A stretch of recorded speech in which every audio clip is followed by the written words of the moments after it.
kedua, saya setelah pembicara terakhir ini, saya minta untuk mengintervensi dalam penguraian itu yang saya akan perkuat. Monggo, kasih dekat sedikit mic-nya. Boleh? Dekatkan. Oh, ini benar sekarang dikasih. Ya. Oh iya. Wah, luar biasa nih. Motornya ini ternyata gocekannya luar biasa. Silakan. Ya, terima kasih. Sidang yang terhormat ini. Saya pertama ingin memasalahkan secara luas, ya, mulai dari basicnya, bahwa kita pertama kali dari tadi kita bicara tentang budaya. Saya sekarang terpanggil untuk menyelidiki apa budaya itu, siapa yang berhasil merumuskan budaya itu. Adalah WHO, lembaga kesehatan dunia. Mungkin pada waktu dia bicara tentang kesehatan dalam arti medis, kemudian timbul juga pikiran, karena kesehatan itu juga ada kesehatan masyarakat dalam arti politis, ya, dan itu saya mau memulai dari itu, ya, karena rumusan WHO itu budaya atau culture adalah segala hal yang dihasilkan dalam pembicaraan di masyarakat, dan itu semua artinya ya politik, ya ekonomi, dan agama. Hanya agama itu ada itu masuk goiblah, termasuk waktu. Jadi itu kita treat tersendiri. Karena itu about belief. Jangan tanya-tanya sebab atau bagaimana. Just believe it or not. Luar biasa. Jadi itu yang dikatakan rumusan daripada budaya atau culture. Dan dengan demikian kita bisa lebih lanjut lagi mengatakan bahwa apa yang diuraikan tadi oleh pembicara terakhir itu kembali ada aspek budaya, ya. Budaya bahkan ideologi, ya toh. Karena ideologi itu pandangan hidup bangsa, dan itu harus ada bimbingan kita mengenai pandangan hidup bangsa. Jadi kembali, sehingga kalau ada yang salah itu bukan anak bangsa Indonesia atau warga negara Indonesia, tapi itu yang salah itu adalah inlander. Itu saya nyatakan dengan tegas, ya. Jadi dengan demikian maka kita menyusuri bagaimana upaya kita untuk bisa menerapkan asas-asas kehidupan hukum maupun kehidupan lain itu di Indonesia. Tadi sempat juga dibicarakan, misalnya rumusan tentang negara hukum. Tadi sudah disebutkan. Kalau menurut saya, sementara ini understandingnya adalah negara hukum adalah negara yang demokratis, konstitusional, dan berkeadilan. But that is not enough. Kalau kita mengikuti ketatanegaraan Inggris, itu dia katakan bahwa itu semua benar, ya. Negara hukum adalah negara yang demokratis, konstitusional dan berkeadilan. Kalau di Inggris itu ada pendapat yang menyatakan itu kurang, karena kalau di Inggris itu dikatakan memang benar negara hukum adalah yang demikian itu, tetapi dengan ketentuan bertindaknya pengadilan secara taat asas. sehingga tidak mungkin mafia peradilan. Nah itu kelebihannya. Tuh, saya ya maaf, saya akan terima walaupun itu asal dari asing, karena kita semua dalam kehidupan yang menglobal. Ya, jadi dengan demikian itu menjadi pegangan saya, ya, rumusan dan negara hukum.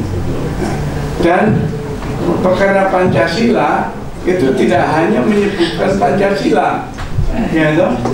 Karena kita sempat dikritik oleh seorang profesor Amerika ketika mahasiswa Indonesia, mahasiswanya itu pergi ke Amerika Serikat. Nah, terus itu di Amerika disebutkan, waduh saya setuju sekali Pancasila, Negara Persatuan dan Kesatuan Republik Indonesia, dan itu saya setuju karena itu sudah menjamin, ya, penegakan hukum, ya, yang harus diutamakan. Sedangkan kita penegakan hukum di Indonesia masih mbek. Iya. Bermasalah. Oke. Siap. Dan itu saya sudah menjelaskan kerja itu dan intervensi saya tadi kepada Pak Yudi, Pak Yudi, ya toh. Saya kurang mengerti jalan pikirannya itu, ya toh. Karena sekarang kalau ada gerakan anti intelektualisme, di mana ada gerakan yang semacam itu? Karena itu tetap kita diakui, karena yang pokok itu adalah justru ilmu pengetahuan yang menjadi raja, teknologi yang menjadi raja.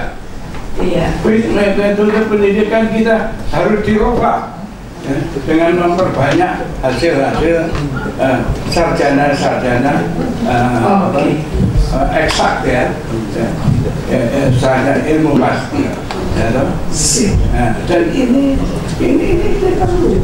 Kalau tidak nggak bisa sekarang bincang, ya, dan harus saya akui bahwa peranan kaum insinyur, ya, atau engineer, ya, itu sekarang itu sangat dibutuhkan. Dia merupakan spare head untuk memimpin kita semua. Baik. Jadi itu intinya saya kemudian itu, Pak, ya. Siap.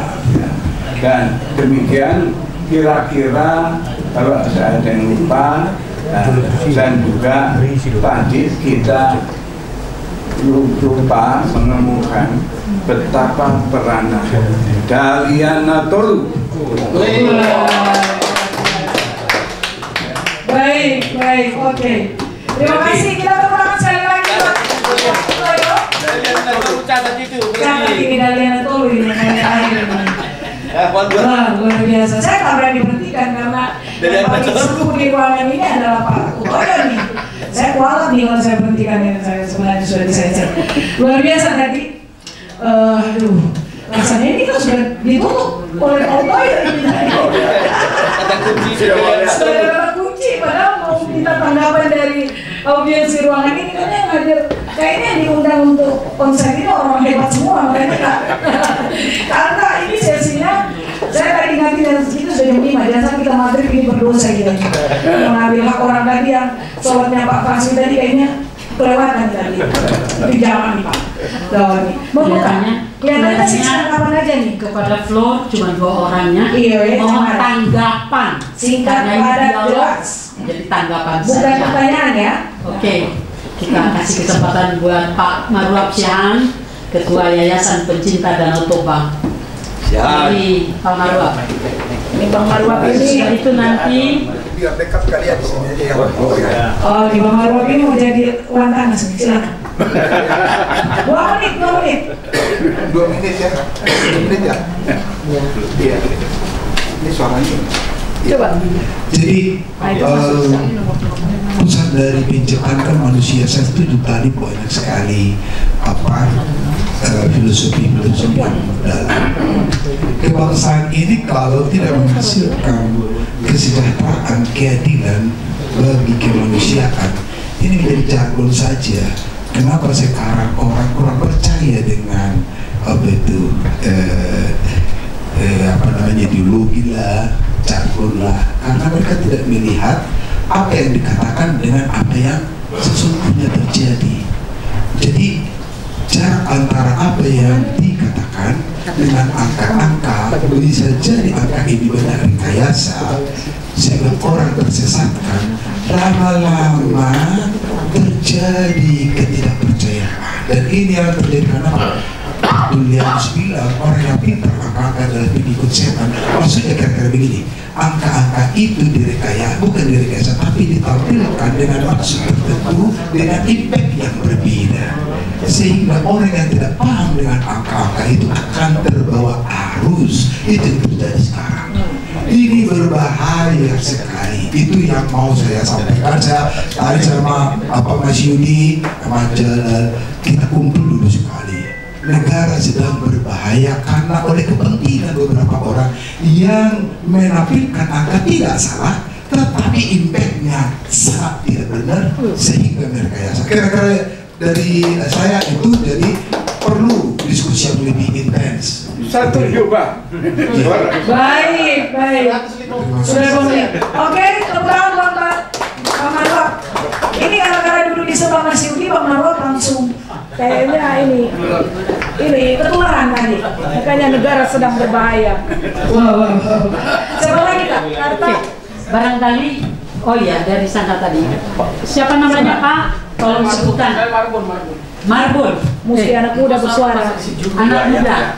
Ya, mari minta tanggapannya ya. Tanggapan. Anak muda itu betul. Jadi waktu Pak Bongkar bicara aja mukanya. Ya, saya di Marbun. Jadi waktu Pak Bongkar bicara dalam hati saya, Pak, sayang sekali kita di sini hanya gelisah di atas kertas, dan kalaupun kita jadi macan kertas saja, tidak ada eksekusinya gitu sayangnya gitu ya. Kemudian saya ke Pak Dhani, saya nggak tahu Pak Dhani tadi ya, saya nggak tahu Pak Dhani ini cita-citanya apa. Nanti saya pikir Pak, gak usah sampai jadi presiden, gubernur wali kota ini cukup Pak. Nah itu makanya waktu saya Pak Yudi bicara, waktu Pak Yudi bicara, Pak, Bapak kalau betul mau bikin kampus begitu Pak ya, mau bikin kampus, memang itu telurkan calon-calon pemimpin yang tahu kapasitasnya gitu loh Pak. Kalau menurut saya Pak, kita itu bukan harus balik Pak, karena kalau harus balik, Pak Fasli Jalal itu jadi menteri dulu, menteri pendidikan, kan baru sampai wakil menteri kan, jadi menteri pendidikan dulu. Kalau Pak Fasli Jalal ternyata gagal, baru kita cari mau dia tukang ojek kah, mau dia tukang manakah gitu ya. Tapi ini kita belum harus balik Pak, kita justru masih mau nyampe ke Pak Fasli Jalal, tapi nggak kesampaian. Saya pikir namanya balik kanan, lebih cocok balik kanan. Nah jadi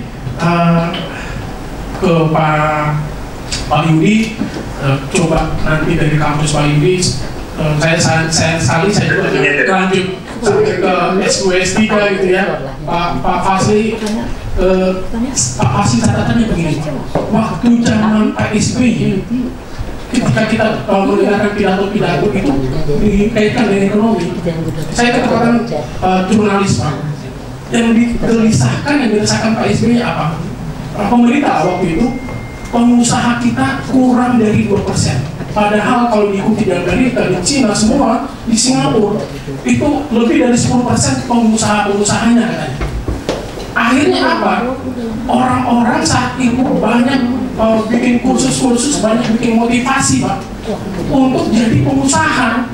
S1 bahkan jangan kuliah pun jadi pengusaha.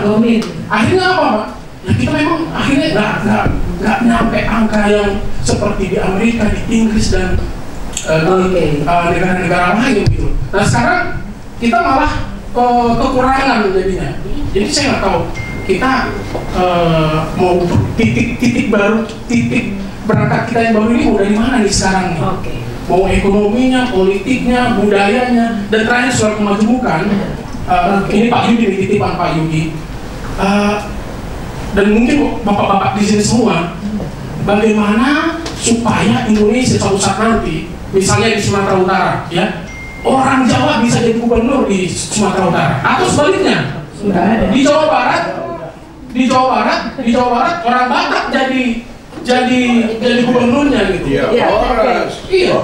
Atau di Maluku bahkan, bukan orang Maluku, di Papua malah gitu ya. Banyak diaspora. Nah, ini kita mewujudkan ini seperti apa gitu. Itu saja kita dapat dari saya. Terima kasih. Baik. Saya akan mengajukan Tunggu dulu. Ya, untuk Boleh lanjut dulu. menjawab ini. Ya nanti pada waktunya. Oke. Boleh mohon maaf ya Bu Toyo nih. Ini waktu berjalan terus dari jawaban. Nanti ya. Saya takut bisa keluar lagi. Ya, aku singkat aja. Oke. Biar akan kita ngapi baru soalnya. Masih ada di ruangan nikah atau mau langsung ke online supaya Kita dengerin dulu ya dari online. Ya. Teman-teman, ada berapa sudah? Masih ada 25 orang. Ada banyak pertanyaan, teman-teman. Barangkali 2 pertanyaan saja. Pertanyaan pertama adalah ini pertanyaan saja menjawab itu. Untuk Pak Fasli Jalil, Pak, dan Pak Yudi.